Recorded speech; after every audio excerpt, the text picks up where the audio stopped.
Actually, I made a review of this watch when I was starting to make videos for YouTube, and it was much less than what a review could be. And then somehow I decided to sell the watch, which I regretted. So here's the updated review of the DW291H. Welcome back to Sam's Watch Review. Today we'll review this bulky model from Casio, checking the details, features, what's good and what are the things to consider. As of the making of this video, there are already several variants, including the HX line that has longer bands, while this one is the basic model, 1AV.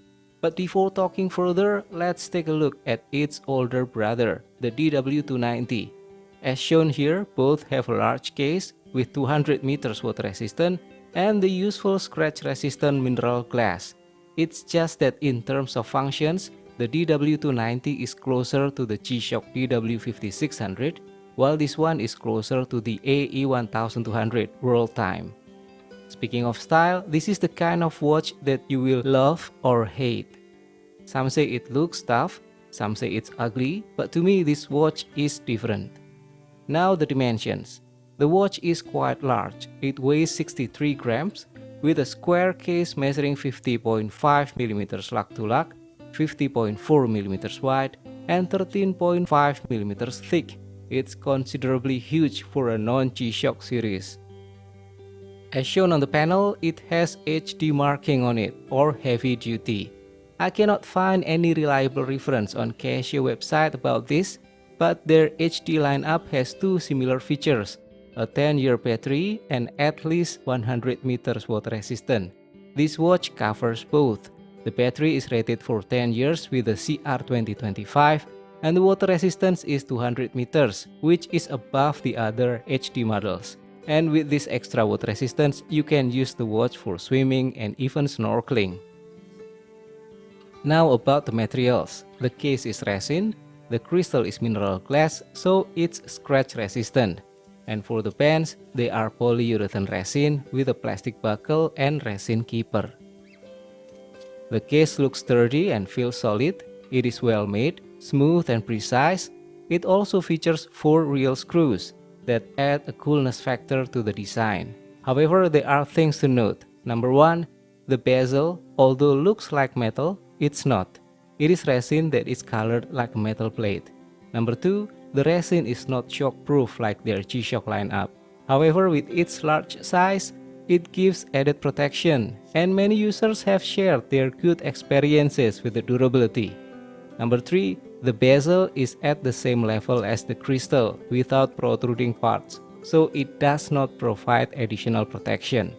And number 4, no button guard feature on the side profile to protect against accidental push of the buttons. There are 4 buttons with the usual layout. On the top left is the adjust button, bottom left is the mode button, top right is the light button, and bottom right is the search button. The button design looks like borrowed from the DW290 with a large cylindrical chrome-plated button sticking out from a sturdy round base. While it looks tough, this also looks not pretty. The positions are great, easy to access, and intuitively accessible by fingers. And speaking of operability, they are responsive with firm spring action.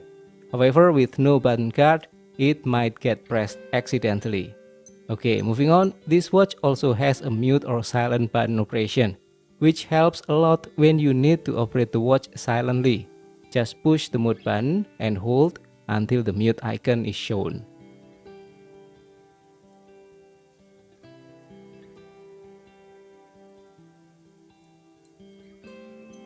On the back side, this watch uses a stainless steel backplate with 4 screws and as usual engraved with specifications. And then for the polyurethane resin bands, similar to the ones on AE1500 or also W737.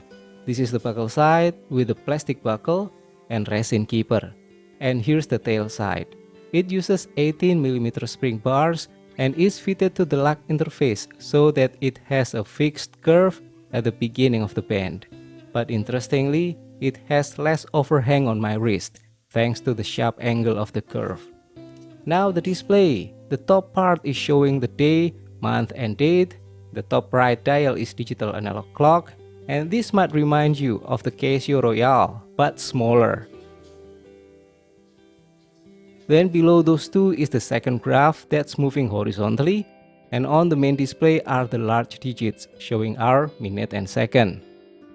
Legibility is good for the main display, quite good for the calendar, but a different story for the other two parts. The digital analog dial is tiny, even smaller than what we get from Casio Royale AE1000 and AE1200, making it difficult to read for old pair of eyes like mine.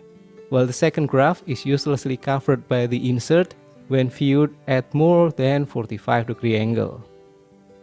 Instead of EL backlight like the DW290, this model uses two LED backlights with amber color and has an afterglow effect that can be set for 1.5 and 3 seconds.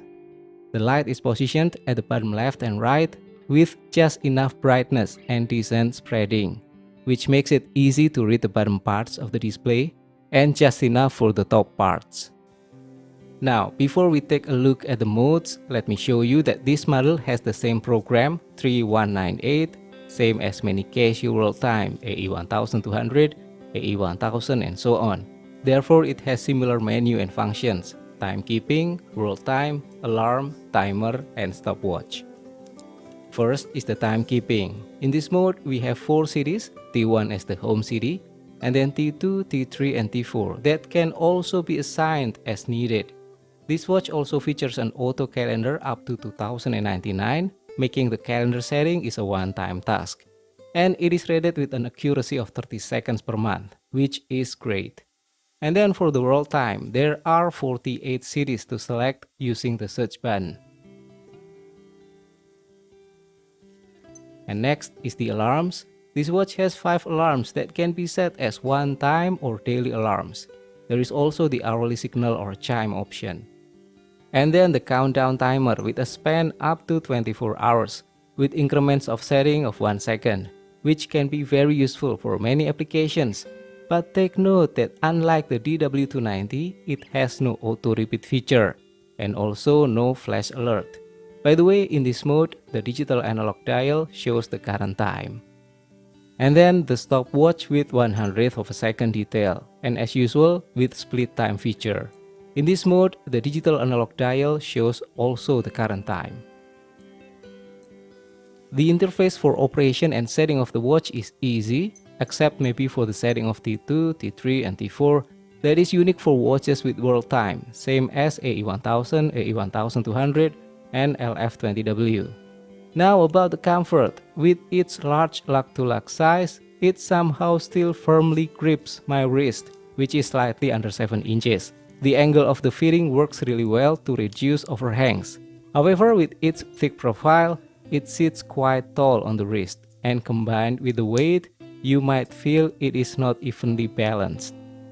If you are used to light and slim watches, then this might not be the best option for you.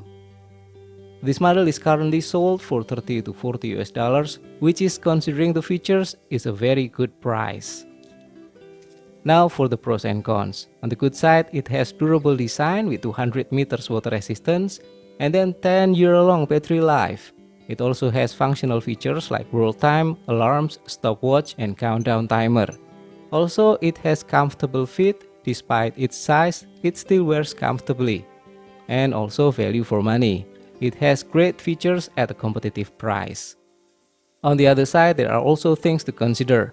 It is bulky, the size and shape may not be suitable for everyone.